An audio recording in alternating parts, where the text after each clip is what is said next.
30 estudyante mula sa isang prestiyosong paaralan sa Amerika ang tumangging umuwi matapos ang kanilang educational tour sa Pilipinas. $5 para sa isang malamig na slice ng pizza. Ito ang katotohanan ng pananghalian sa mga paaralan sa Amerika.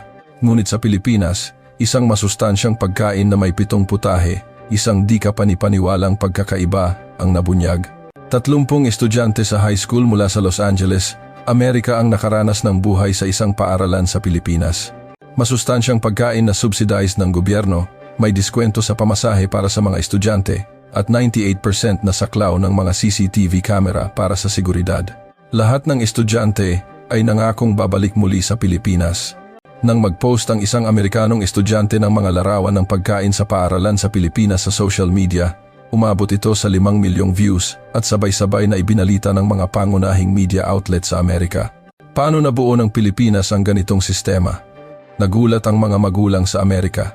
Ang sistema ng kapakanan para sa mga estudyanteng Pilipino na hinangaan ng buong mundo ngayon ay ibubunyag.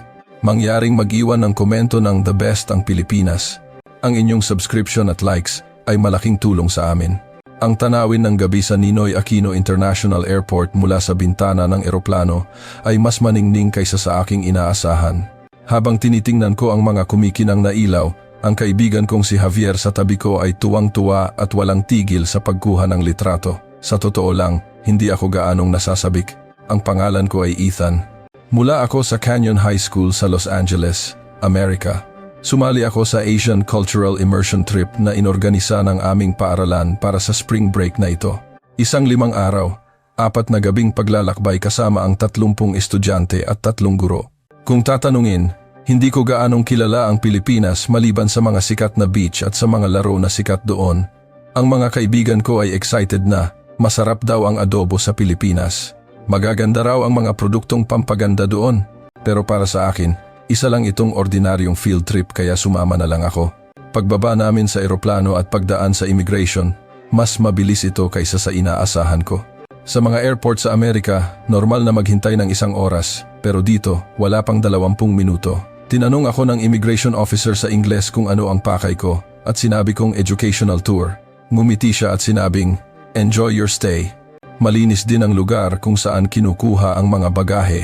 Hindi ito magulo o mukhang luma tulad ng mga airport sa Amerika, lahat ay parang bago. Ang sahig ay makintab at lahat ng mga karatula ay may salin sa Ingles kaya hindi kami naligaw. Sa labas ng airport, naghihintay na ang aming bus driver.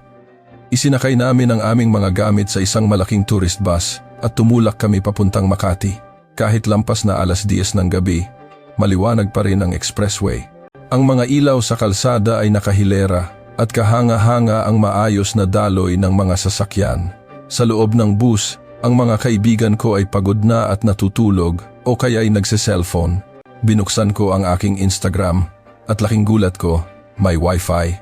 Sa Amerika, kahit gumamit ka ng data, madalas pa ring napuputol ang koneksyon, pero dito, sa loob ng bus, napakabilis ng internet.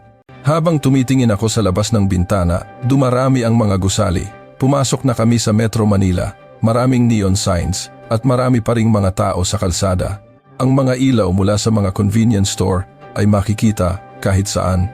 Tinawag ako ni Javier. Bukas pa ang mga tindahan sa ganitong oras. Halos hating gabi na kami dumating sa hotel. Pagkatapos mag-check-in at pumasok sa kwarto, maliit ito pero komportable ang kama at moderno ang banyo. Matapos maligo, pagod na pagod ako kaya't agad akong nakatulog. Kinabukasan, sinabi ng aming guro na magkita-kita kami sa lobby ng 7:00. Pagpunta namin sa kainan, isang buffet-style na almusal ang nakahanda. May sinangag, itlog, longganisa at iba pa. Ngunit maraming pagkain na ngayon ko lang nakita. Ang mga kaibigan ko ay kumain lang ng toast at cereal, pero naglakas loob akong tikman ang sinangag at longganisa.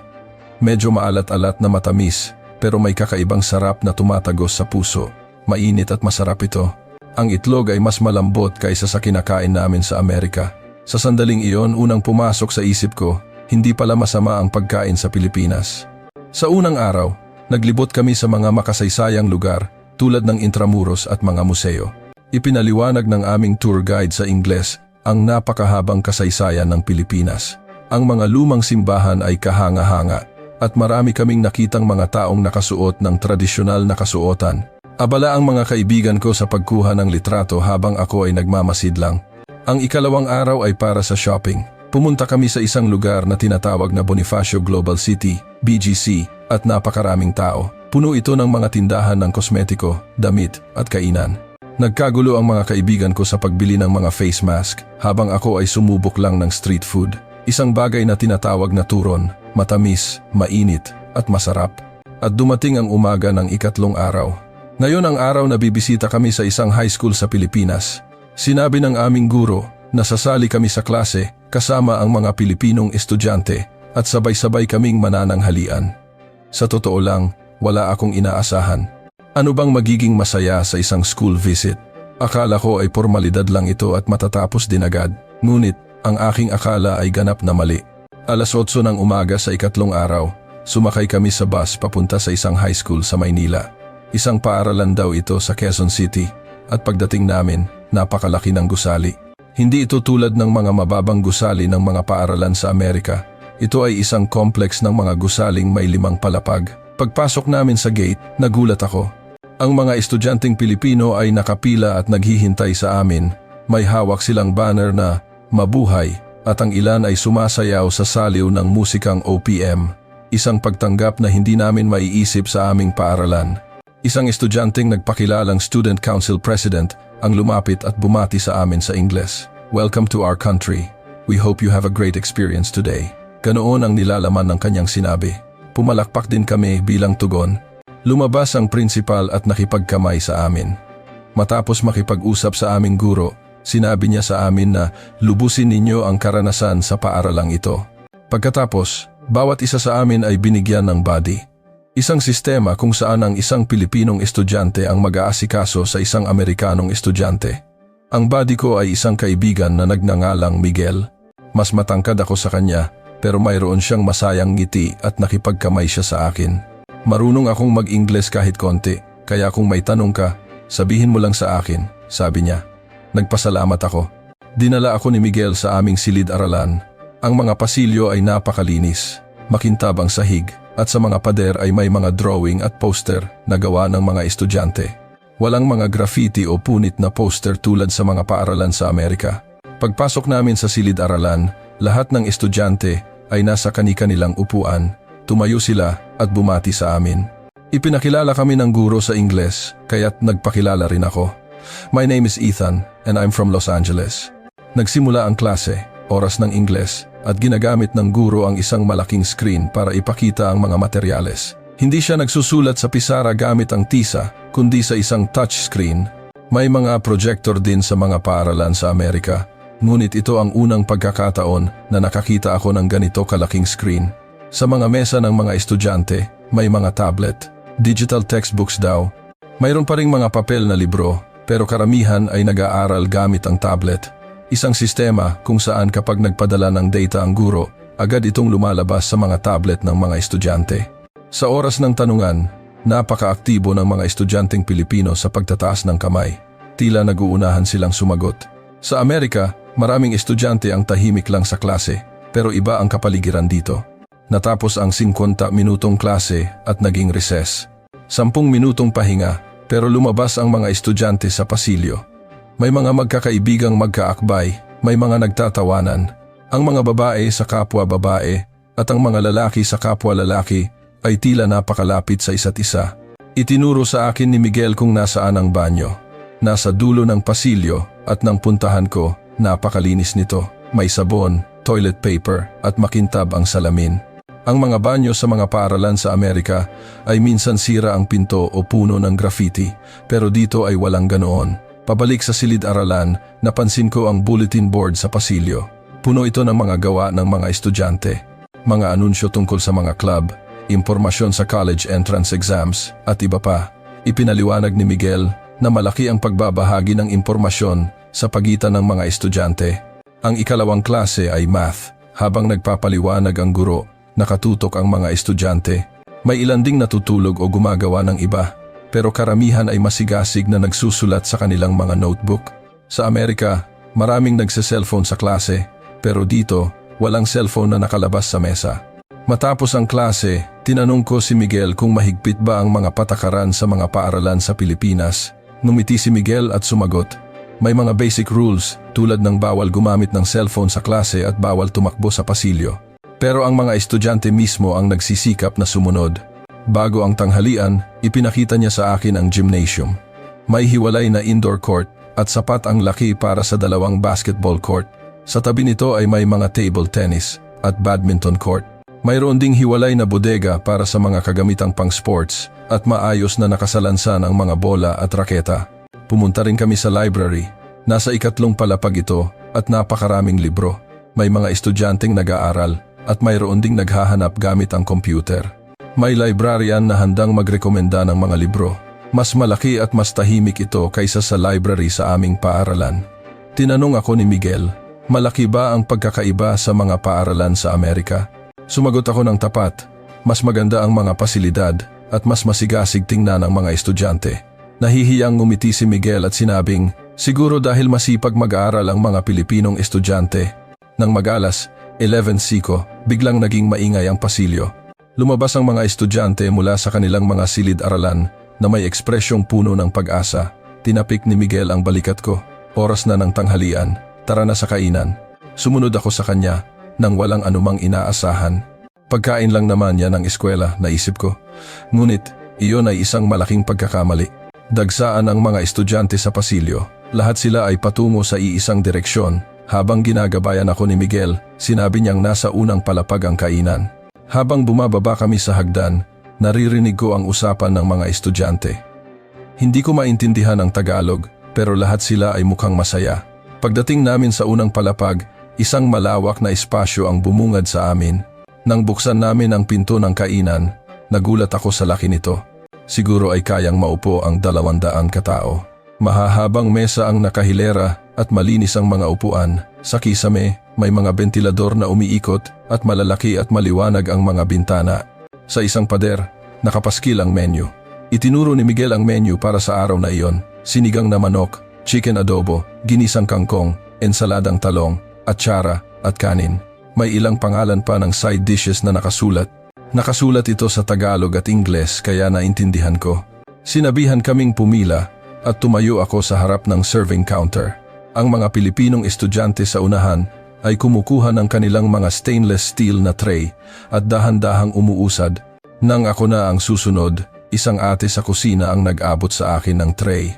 May sinabi siya habang nakangiti at isinalin ito ni Miguel. Kain ka ng marami ha. Habang naglalakad ako sa linya, isa-isang nilalagyan ng pagkain ang aking tray. Una ang kanin, isang bundok ng puting kanin. Sa pangalawang lalagyan, isang masaganang sabaw ng sinigang. Kitang-kita ang manok at mga gulay at umuusok pa ito. Sa ikatlong bahagi, ang mga ulam na. Inilagay ang chicken adobo at sunod-sunod na inilagay ang mga gulay. Ang mga staff sa kusina ay mabilis na naghahain. Nang matanggap ko ang ikapito o ikawalong ulam, puno na ang aking tray. Sa huli, kumuha ako ng baso at naghanap ng upuan. Dinala ako ni Miguel sa isang upuan malapit sa bintana at ang mga kasama ko sa tour ay umupo rin sa malapit. Lahat kami ay napabulalas habang inilalapag ang aming mga tray. Lahat ba ito ay lunch sa school? Sigaw ni Javier sa tabi ko. Talaga bang libre to? Tumango si Miguel. Sa mga pampublikong high school sa Pilipinas, ang pananghalian ay libre o napakamura. Pinopondohan daw ito ng gobyerno. Hindi makapaniwala si Javier. Kinuha ko ang kutsara at tinikman ang sinigang. Umakyat ang mainit na singaw at pagpasok sa bibig ko, kumalat ang banayad na asim ng sabaw. Naramdaman ko agad ang malalim na lasa nito. Malambot ang manok at perpekto ang kombinasyon ng mga gulay at ng maasim na sabaw.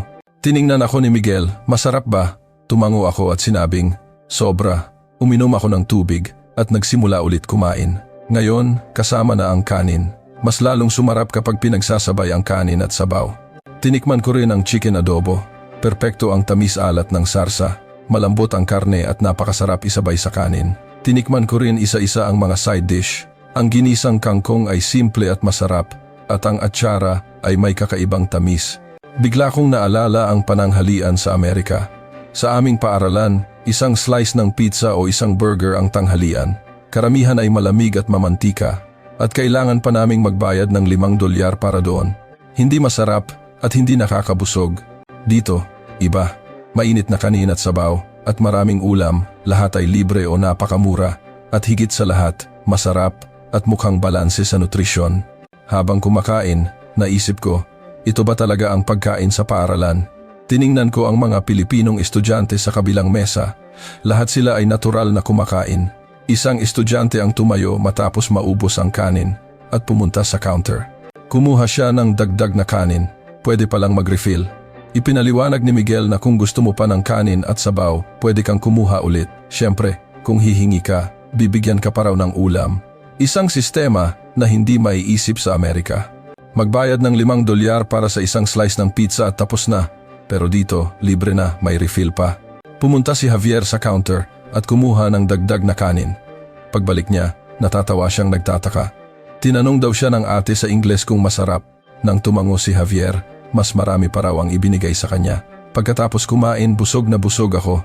Tumayo ang mga Pilipinong estudyante, dala ang kanilang mga tray, at pumunta sa isang lugar. Sinabi ni Miguel na sumunod ako. Sa isang sulok ng kainan, mayroong lugar para sa pagbabalik ng mga pinagkainan. Doon, ang mga estudyante mismo ang nagliligpit ng kanilang mga plato. Ang mga tirang pagkain ay sa basurahan para sa nabubulok at ang mga plato ay pinagpapatong-patong ayon sa uri. Ipinakita ni Miguel kung paano, kaya ginaya ko siya. Habang nagliligpit ng plato, may pumasok sa isip ko.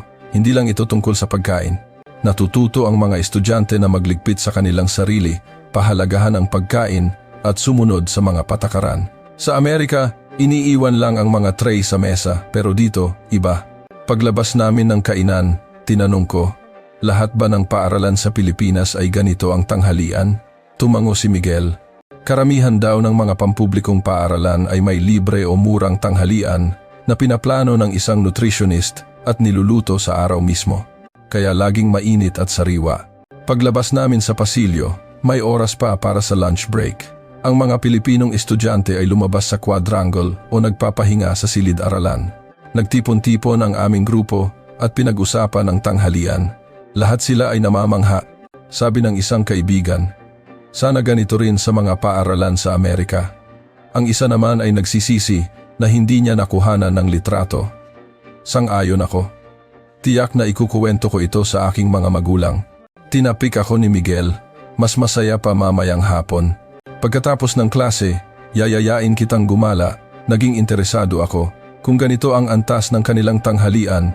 Ano kaya ang ginagawa ng mga Pilipinong estudyante pagkatapos ng klase? 2 oras ang klase sa hapon. Araling panlipunan at musika at walang masyadong kakaiba. Nakaupo ako kasama ang mga Pilipinong estudyante at paminsan-minsan ay nagsasalin si Miguel para sa akin.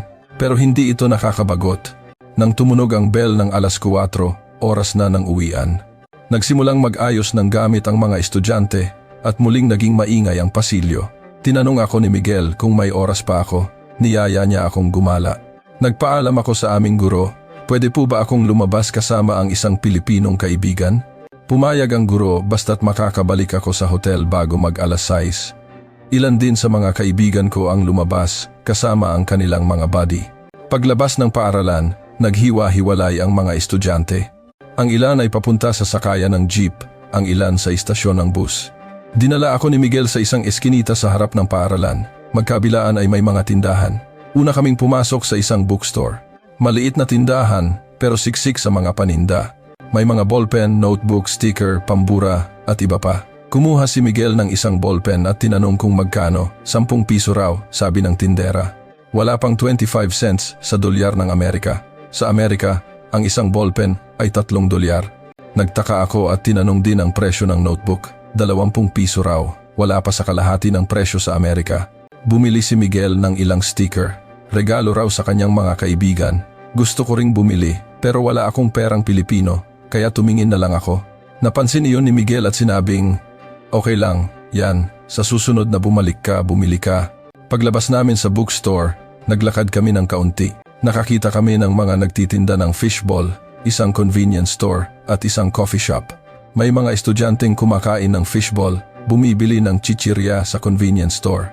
Itinuro ni Miguel ang isang internet cafe. Malaki ang signboard nito at nasa 2nd palapag ito. Pagbukas namin ng pinto, nakahilera ang mga computer. Siguro ay may 50 unit. May mga estudyanteng naglalaro at maingay ang tunog ng mga keyboard. Sa counter, nagbayad si Miguel. 2 oras para sa 50 piso. Halos $1 lang. Sa Amerika, $5 ang 1 oras. Napakamura talaga dito. Kumuha kami ng numero ng upuan at umupo. Pagbukas ng computer, naka-install na ang mga pinakabagong laro. Mga sikat na battle games at shooting games. Tinanong ako ni Miguel kung ano ang gusto kong laruin at sinabi kong shooting game. Nang magsimula kaming maglaro, napakabilis ng internet. Walang lag at hindi napuputol. Nag-team up kami ni Miguel at naglaro ng ilang beses. Magaling si Miguel. Habang naglalaro, nag-uusap kami sa simpleng Ingles at paminsan-minsan ay nagtatawanan. Pagkalipas ng 1 oras, sinabi ni Miguel na nagugutom na siya. Pwede raw umorder ng pagkain sa internet cafe. Pumunta kami sa counter at umorder ng instant noodles at siopaw. Wala pang 5 minuto, dumating na ang mainit na pagkain. Nagpatuloy kami sa paglalaro habang kumakain. Isang kombinasyong hindi ko maiisip sa Amerika. Pwede palang kumain sa internet cafe. Medyo maanghang ang noodles pero nakaka-addict. Masarap din ang siopaw. Hindi ko akalain na ganito kasaya ang kumain habang naglalaro. Mabilis na lumipas ang 2 oras. Sinabi ni Miguel na umalis na kami, kaya tumayo na kami. Pagbalik namin ng numero sa counter, tumango lang ang staff. Walang dagdag na bayad at lumabas na kami. Paglabas namin, medyo lampas na ng 5:00. May araw pa pero unti-unti nang dumidilim. Niyaya ako ni Miguel na magkaraoke. Isa pa, bago ka bumalik sa hotel, aabot pa tayo, sabi niya. Ang karaoke ay nasa katabing gusali lang ng internet cafe. Coin karaoke daw ito, maghuhulog ka ng barya para kumanta. Pagpasok namin, nakahilera ang maliliit na booth. Bumili si Miguel ng ilang token at binuksan ang pinto ng isang booth. Pagpasok namin, sapat lang ang espasyo para sa 2 tao. May 2 mikropono, 1 monitor, at 1 remote. Nagsimulang maghanap ng kanta si Miguel. Una niyang pinili ang kanta ng isang sikat na OPM band. Alam ko ang kanta kaya sumabay ako. Si Miguel sa Tagalog, ako sa English parts. Nakakatuwa at masaya. Kumanta pa kami ng ilang kanta, mga kanta ng ibang OPM groups. Sinabi ni Miguel na ako naman ang pumili, kaya pumili ako ng ilang pop songs na alam ko. Medyo slang ang pronunciation ni Miguel, pero sinubukan niyang sumabay. Pagkatapos ng 30 minuto, lumabas kami at 5:30 na. Kailangan kong sumakay ng MRT para makabalik sa hotel. Hinatid ako ni Miguel doon. Habang naglalakad, sinabi ko sa kanya na sobrang saya ng araw na iyon. Ngumiti rin siya at sinabing, "Gala tayo ulit." Sa entrance ng istasyon, nagpaalam kami ni Miguel. Nakipagkamay ako at sinabing, "See you tomorrow." Kumaway si Miguel hanggang sa hindi ko na siya makita. Kakaiba, pero nalungkot akong umalis. Habang nasa MRT pabalik sa hotel, nag-isip ako. Ang araw na ito ay talagang espesyal. Ang tanghalian ay nakakagulat, pero mas kahanga-hanga ang paraan nila ng paggugol ng oras pagkatapos ng klase. Maglaro sa internet cafe, kumanta sa karaoke, at lahat ng iyon ay sa murang halaga. Sa Amerika, pagkatapos ng klase, uuwi ka lang o gagawa ng homework. Para makipaglaro sa mga kaibigan, kailangan mong mag-drive at malaki ang gastos. Dito, iba. Nasa harap lang ng paaralan ang lahat at pwedeng lakarin kahit saan. Pagdating sa hotel, nakita ko ang mga kaibigan ko. Lahat sila ay abala sa pag-uusap tungkol sa mga nangyari sa araw na iyon. Ikinuwento ko rin ang tungkol sa internet cafe at karaoke. Nainggit sila, sama kami bukas, sabi nila. Pagbalik ko sa kwarto at paghiga sa kama, pagod ako pero masaya. Hindi ko akalain na ganito kasayang bansa ang Pilipinas, lalo na isang bansang mabait sa mga estudyante. Ano kayang mangyayari bukas? Gabi na ng ika-4 na araw. Kumain kami ng hapunan kasama ang mga Pilipinong estudyante at naglakad-lakad sa paligid ng paaralan. Lumipas ang oras at lampas na ng 8:00. Sinabi ni Miguel na kailangan na niyang umuwi. Oras na rin para bumalik ako sa hotel. Sa sakayan ng bus sa harap ng paaralan, nagpaalam kami ni Miguel. Sumakay siya sa bus at ako naman ay naglakad papunta sa istasyon. 10 minuto lang daw ang layo. Itinuro sa akin ng guro ang daan, kaya sinabi kong kaya ko na mag-isa. Habang naglalakad maliwanag ang kalsada, may mga ilaw sa poste kahit saan at kumikinang ang mga ilaw ng mga tindahan. Lampas na ng 8:00 pero marami pa ring tao. May mga estudyante, may mga galing sa trabaho, ngunit may isang bagay na nakakagulat. May mga babaeng estudyanteng naglalakad mag-isa. Isang babaeng estudyante na naka-uniforme, may earphones at dahan-dahang naglalakad.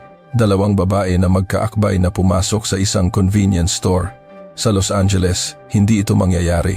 Ang isang babaeng estudyante na maglalakad mag-isa ng alas 8 ng gabi, hindi papayag ang mga magulang dahil delikado. Susunduin siya ng kotse o dapat ay kasama niya ang ilang kaibigan. Ngunit dito, iba ang pakiramdam. Ang mga tao ay natural na naglalakad, walang takot sa kanilang mga mukha. Sa halip, mukha silang kampante. Nauhaw ako kaya pumasok ako sa isang convenience store. Isang sikat na chain store na may berdeng signboard. Pagbukas ko ng pinto, malinis ang loob. Maayos ang mga estante at magalang na bumati ang cashier. Habang pumipili ng inumin, nakita ko ang mga CCTV camera sa kisame.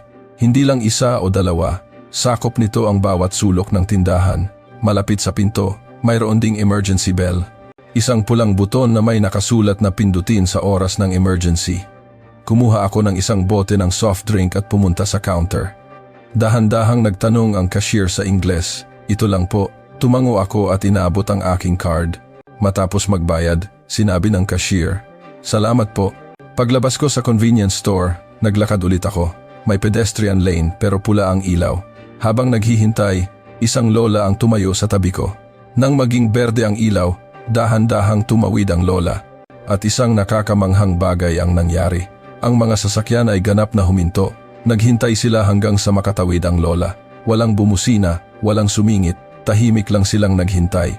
Sa Amerika, kailangan mong mag-ingat kahit sa pedestrian lane.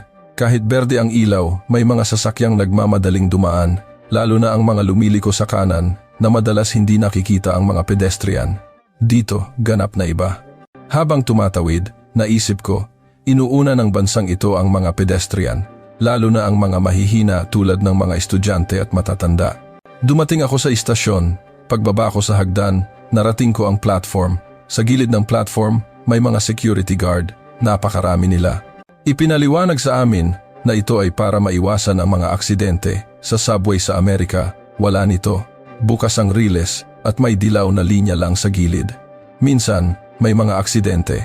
Dito, dahil sa mga guwardiya, mas ligtas ang pakiramdam. Ang mga anunsyo ay tuloy-tuloy. Sa Tagalog at Ingles, inanunsyo ang susunod na istasyon. Sa screen, makikita ang mapa ng ruta, kaya madaling malaman kung saan ka pupunta. Hindi ganito ka-user-friendly ang subway sa Amerika. Habang naghihintay ng tren, malinis ang platform. Walang basura sa sahig, walang graffiti sa pader. May mga upuan para maghintay. Pumasok ako sa banyo at napakalinis nito. May sabon, toilet paper, at hand dryer. Makintabang salamin at walang mabahong amoy. Ang mga banyo sa subway sa Amerika ay madumi at delikado kaya walang gumagamit. Dito, parang banyo sa isang ordinaryong gusali. Dumating ang tren, bumukas ang pinto at bumaba ang mga tao. Maayos silang bumaba at pagkatapos ay sumakay ang mga sasakay. Walang nagtutulakan o naniningit. Nakahanap agad ako ng upuan. Malinis din ang loob ng tren. Malambot ang mga upuan at maraming hawakan. Malamig dahil sa aircon at malalaki ang bintana kaya kitang-kita ang labas. Sa screen, nakalagay ang impormasyon ng susunod na istasyon. Isang estudyante ang umupo sa tabi ko, naka-uniforme at may earphones. May tinitingnan siya sa kanyang cellphone. Mukha siyang pagod pero relax. Tila normal sa kanya ang sumakay ng tren mag-isa sa gabi. Matapos ang ilang istasyon, dumating ako sa istasyon kung saan ako bababa. Bumukas ang pinto at lumabas ako. Umakyat ako sa escalator papunta sa ground level. 5 minuto na lang ang layo ng hotel. Habang naglalakad, tumingin ako sa paligid. Lampas na ng alas 9 pero maliwanag pa rin ang kalsada. Ang mga convenience store, cafe at restaurant ay bukas pa at marami pa ring tao. May mga babaeng estudyante, may mga babaeng naglalakad mag-isa, may mga CCTV camera kahit saan, sa mga poste, sa mga pasukan ng gusali, sa mga eskinita. Nakarating ako sa pasukan ng hotel. Habang papasok sa lobby, binalikan ko ang araw na iyon. Ang pagkagulat sa kainan, ang saya sa internet cafe at karaoke, at ngayon, ang pakiramdam ng kaligtasan. Lahat ng ito ay nagpapakita kung paano tinatrato ng Pilipinas ang mga estudyante. Habang nasa elevator, naisip ko, ang sistema mismo ng bansang ito ang nagpoprotekta sa mga tao, lalo na sa mga estudyante at mahihina. Mga CCTV camera, mga security guard, malinis na pasilidad, maliwanag na kalsada, at mga taong sumusunod sa kaayusan. Lahat ng ito ay nagsasama-sama upang lumikha ng isang ligtas na kapaligiran. Pagpasok sa kwarto, humiga ako sa kama. Bukas na ang huling araw. Kailangan na naming magpaalam sa mga Pilipinong estudyante. Nalulungkot na ako dahil minahal ko na ang bansang ito at ang karanasang ito. Natapos ang klase sa hapon ng ika-4 na araw at oras na ng paglilinis. Tumayo ang mga Pilipinong estudyante at pumunta sa likod ng silid-aralan. Doon, mayroong lalagyan ng mga gamit panlinis. Walis, basahan, dustpan, lahat ay maayos. Ipinaliwanag sa akin ni Miguel na sa mga paaralan sa Pilipinas, ang mga estudyante mismo ang naglilinis, walang hiwalay na janitor. May schedule sila at nililinis ng mga estudyante ang silid-aralan, pasilyo at maging ang mga banyo. Sa mga paaralan sa Amerika, mga janitor ang naglilinis pagkatapos ng klase. Ang mga estudyante ay nagtatapon lang ng basura. Dito, ganap na iba. Ang mga estudyante mismo ang nagliligpit ng kanilang ginamit. Isang kaibigan ang kumuha ng walis at nagsimulang magwalis. Ang isa naman ay nagpunas ng pisara. 2 babae ang nagpunas ng bintana. Lahat sila ay natural na kumikilos. Tila alam ng bawat isa ang kanilang gagawin nang hindi sinasabihan. Inabutan ako ni Miguel ng basahan. "Tara, tulong tayo," sabi niya. Medyo nag-alinlangan ako pero tinanggap ko. Sinimulan kong punasan ang mga mesa at masaya pala. Mabilis matapos kapag magkakasama. Sa loob ng 15 minuto, malinis na ang silid-aralan. Isang estudyante ang kumuha ng basurahan, lumabas at bumalik matapos ihiwalay ang mga basura, plastik, papel at nabubulok. Matapos maglinis, umupo kami. Inabutan ako ng isang babae ng wet wipes para sa kamay mo. Nagpasalamat ako kahit sa maliliit na bagay, nagmamalasakitan ang mga Pilipinong estudyante. Sa recess, isang lalaki ang naglabas ng isang malaking supot ng chichirya. Nagsimula siyang mamigay sa mga kaibigan. Binigyan din si Miguel at ako rin. Binili ko sa labas pero ayokong kumain mag-isa, sabi niya. Ang ibang estudyante rin daw ay madalas magdala ng kanilang paboritong pagkain at inumin para ibahagi. Sa Amerika, kanya-kanya, pero dito, iba. Ang susunod na oras ay para sa self-study. Tahimik pero lahat ay nakatutok. Ngunit nakakita ako ng isang kakaibang tanawin. Isang estudyante ang nahihirapan sa isang problema sa math. Lumapit ang kanyang katabi at dahan-dahang nagpaliwanag. Tinanong ko si Miguel kung madalas ba silang magturuan. Tumango siya. Ang mga estudyanteng Pilipino daw ay hindi naniniwala na ang pag-aaral ay para lang sa sarili. Kung hindi alam ng kaibigan, tuturuan nila. May kompetisyon pa rin, pero hindi sila nagsisiraan o nagdadamot ng impormasyon. Sa halip, nagsisikap silang umangat ng magkakasama. Dumating ang oras ng pananghalian. Habang papunta sa kainan, isang babae ang nadulas sa hagdan. 3 estudyante ang agad na lumapit. "Okay ka lang?" tanong nila habang tinutulungan siyang tumayo. Tiningnan nila kung may sugat siya at dinala ang kanyang gamit. Nang sabihin ng babae na okay lang siya, saka lang silang umiti at nagpatuloy papunta sa kainan. Isang natural na tanawin. Pagkatapos kumain, lumabas kami sa quadrangle. Maraming nag-eehersisyo. May mga naglalaro ng soccer, badminton at basketball. Dinala ako ni Miguel sa mga naglalaro ng soccer. Sumali ako at pinasahan nila ako ng bola ng maraming beses. Kahit alam nilang hindi ako marunong, isinama pa rin nila ako. Nang maka-score ako, sabay-sabay silang nagsaya. Pagkatapos ng laro, tinapik ako ng isang kaibigan sa likod. "Ang galing mo." Sa totoo lang hindi, pero pinuri pa rin niya ako. Natuwa ako. Sa pasilyo, nakita ko ang mga litrato ng klase na nakapaskil. Mga litrato mula sa field trip, school festival at sports fest. Ang mga estudyante ay magkakaakbay at nagtatawanan. Ipinaliwanag ni Miguel na maraming aktibidad ang klase. Minsan, nanonood sila ng sine o kumakain sa labas ng sama-sama kapag may birthday. Nagdadala sila ng cake. Sa Amerika, bawat isa ay may sariling grupo ng kaibigan. Dito, iba. Ang isang klase ay parang isang team, parang pamilya. Habang may klase sa hapon, isang estudyante ang biglang sumakit ang tiyan. Namutla siya. 2 kaibigan ang umalalay sa kanya papunta sa klinik. Matapos ang 10 minuto, bumalik ang 2 kaibigan. Okay na siya, uminom na ng gamot at nagpapahinga, sabi nila. Nakahinga ng maluwag ang lahat. Pagkatapos ng klase, oras na para sa mga club activities. Miyembro si Miguel ng isang banda. Dinala niya ako sa music room, kung saan tumutugtog ang mga estudyante ng gitara, drums at bass. Nagkamali ng tono ang isang miyembro. Pinahinto ng drummer ang pagtugtog ngumiti at sinabing, ulitin natin, walang nagalit. Inulit nila mula sa simula at sa pagkakataong iyon, perpekto na. Tinanong ako ni Miguel kung ganito rin ba kalapit ang mga estudyante sa Amerika. Sinabi ko ang totoo, malapit ang magkakaibigan, pero hindi ang buong klase. Ipinaliwanag ni Miguel na dahil maghapon silang magkakasama sa iisang silid, sabay-sabay naglilinis, kumakain at nag-aaral, natural na silang nagiging malapit sa isa't isa. Habang papaalis sa paaralan, naisip ko, ang mga Pilipinong estudyante ay hindi individualista, kundi nakatuon sa komunidad. Mas pinipili nila ang lahat kaysa sa isa at mas mahalaga sa kanila ang kooperasyon kaysa sa kompetisyon. Siguro, iyon ang lakas ng bansang ito. Dumating ang umaga ng ika-5 araw.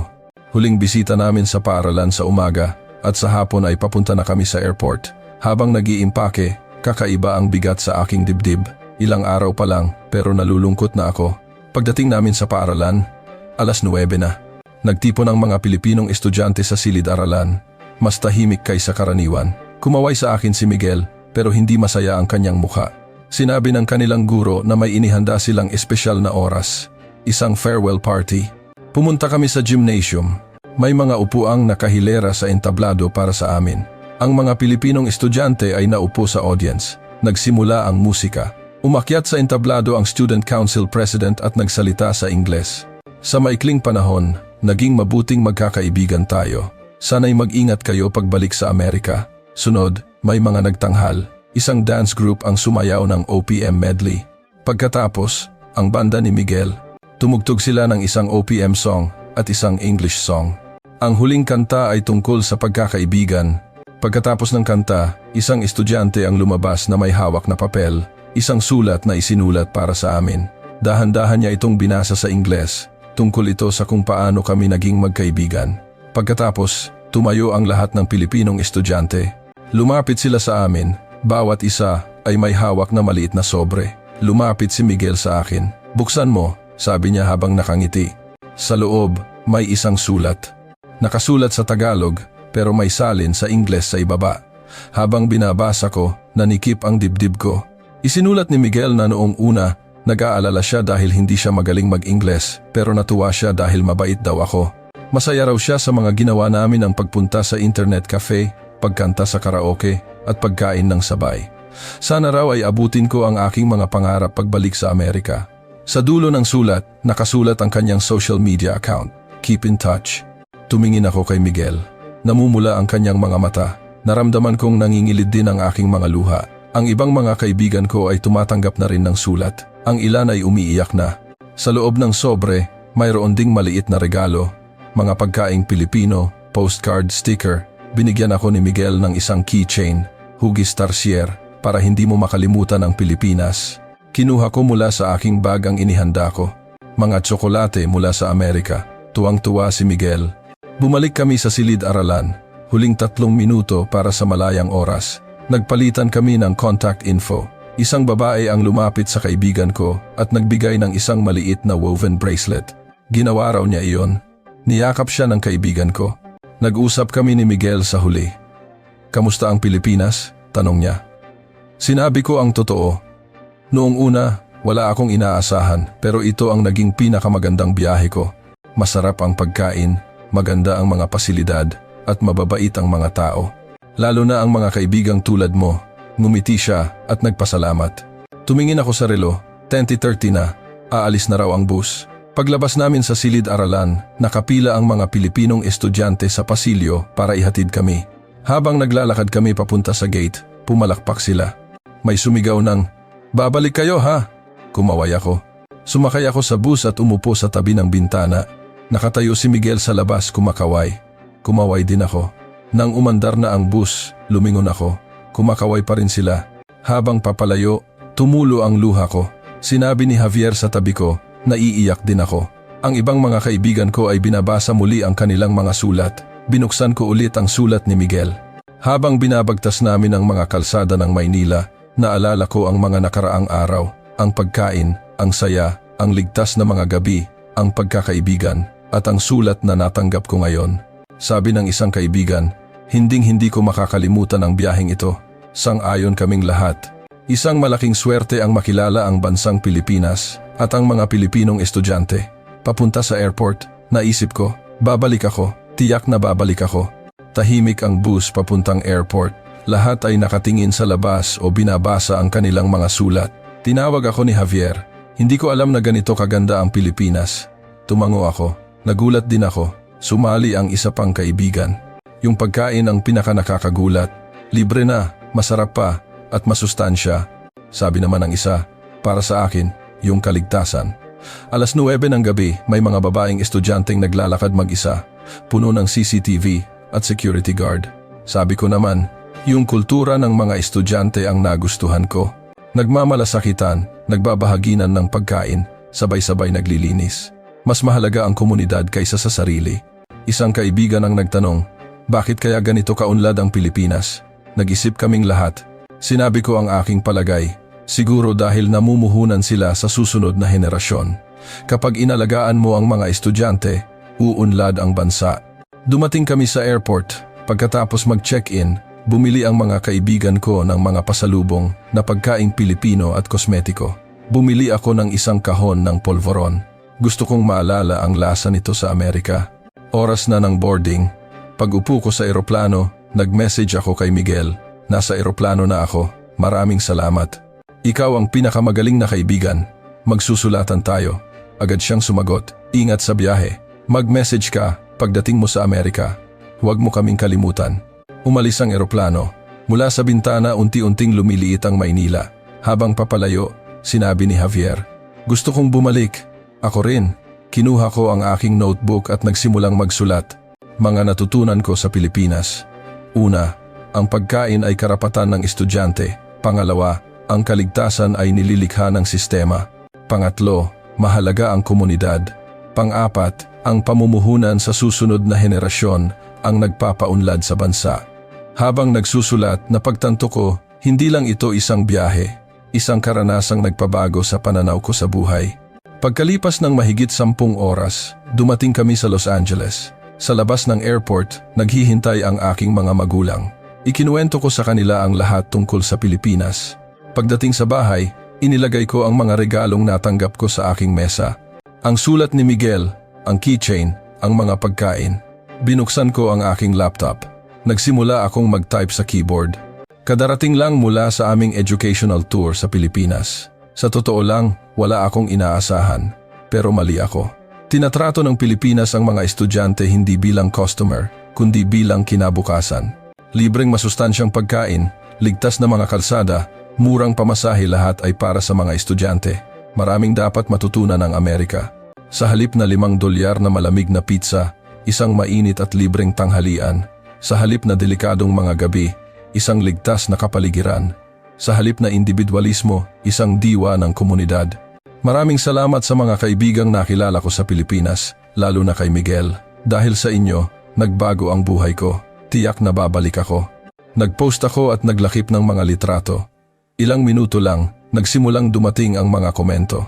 Mula sa mga kaibigan, mula sa mga magulang. Humiga ako sa kama, pagod pero napakasaya. Nag-message ako kay Miguel, nakarating na ako ng ligtas. Miss ko na ang Pilipinas. Bago matulog, huli kong naisip, ang Pilipinas ay isang espesyal na bansa. Isang bansang itinuturing na kinabukasan ng mga estudyante at tunay na namumuhunan sa kanila. Isang bansang ligtas, mahusay, at may puso. Paglaki ko, tiyak na babalik ako.